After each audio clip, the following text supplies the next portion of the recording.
In case you're wondering why we're all dressed up in our finery, it's because we're here at the dining inn.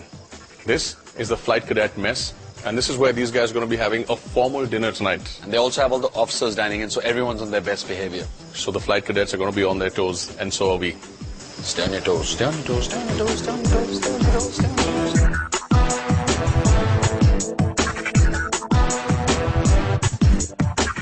Hello. Can we sort of join this? Hi, This whole thing got bigger.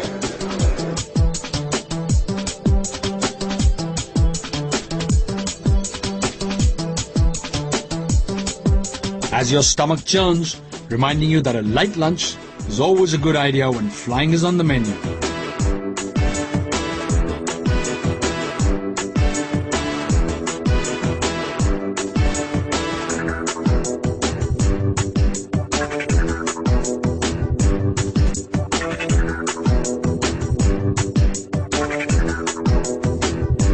Things are laid out, and precise times are taken away. The soup just got here and it's almost gone. Are we allowed to talk to each other? Because everyone's really quiet. Yeah, generally we don't talk. Sideways we can. You can talk to the people sitting on your left and right, Exactly. but not across. Exactly. It's a rather sort of strict situation. Yeah, it is a very strict situation. You should follow properly. They should follow it properly. And he's trying to give me a message, but it's not going to work. Are we breaking etiquette by eating bread between courses? Yes, of course, you're breaking the rules. In case you're wondering why we're not eating as yet, it's because everybody is not yet being served, and the president hasn't tucked in and opened the meal, so we have to wait. It's time to begin.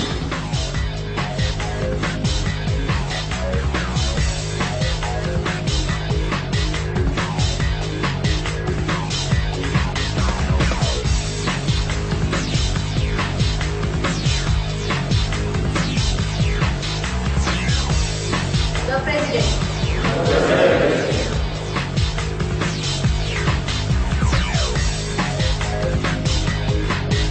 It's the beautiful foyer of the Flight Cadets Mess, and we are with Wing Commander R.S. Rodrigues, and the R stands for Rocky. Is that right, Rocky? That's right. That's wonderful. So, Rocky.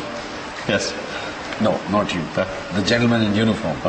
Normally, how many cadets do you feed here on a single day? It ranges between 425 to 440. The total strength sometimes goes up to 475, 480. When the passing out parade takes place, this dining hall where you just had food caters for close to 650 guests who are seated and they have dinner. Wow, that's a lot of food, huh?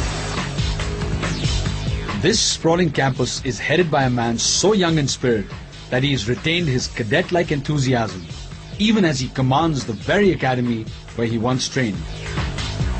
Thank you so much for seeing us, sir. It's very nice to be here. This is a beautiful campus that you have. Tell us about the AFA, sir. It's a stunning place. Yeah, I think first of all, I was here in 1976 as a cadet, and one of the places I had not seen was the Commandant's office. So, 33 years down the line, it's a great pleasure being here. Air Force Academy was started in 1971, 5 years before I joined service, and I can very proudly say that this is today a cradle of inspired leadership, and we are actually producing the future leadership of the Indian Air Force and the armed forces. What are some of the values that you inspire at AFA, so something that's close to your heart? Besides making good officers of the Indian Armed Forces, I think we also aspiring to make good and proud citizens of this country. And actually, you said something about getting a real high out of being here. A, it's because you're here, you have this wonderful responsibility. Is it also because you get to still go up in the air? Do you fly? Yeah. In fact, I remember being in front of TV in 1989, and one of the questions they asked me was, what do you feel when you're flying? And I said, top of the world. I was back in the same aeroplane after 25 years, and I can assure you, it gave me the same kicks that it gave me then. Really? I long to be there. That's a beautiful world up there. Thank you so much, sir. Thank you very taking much. time and meeting us. Thank you so much.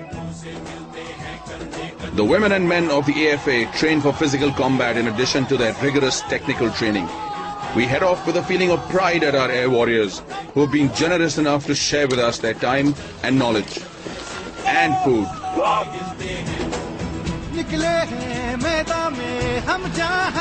Before we leave, we thought it's very important to give you some critical information. The box I hold in my hand carries lunch. It says lunch on top. 2 of these are prepared identical in every way, and they're kept at every mess.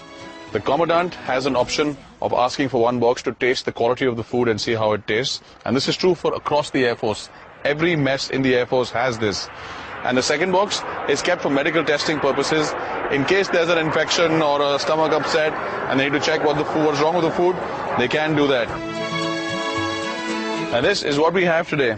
We have aam ka achar, mango pickle, mithai, yogurt, rice, potatoes, cholas, and chicken curry. Here's another interesting food fact. Every Tuesday in Air Force messes all across the country, staple lunch is chola bhaturas. And every Sunday for lunch, they'll have biryanis. Why? To give all the cooks a little bit of a break from cooking the thousands of rotis.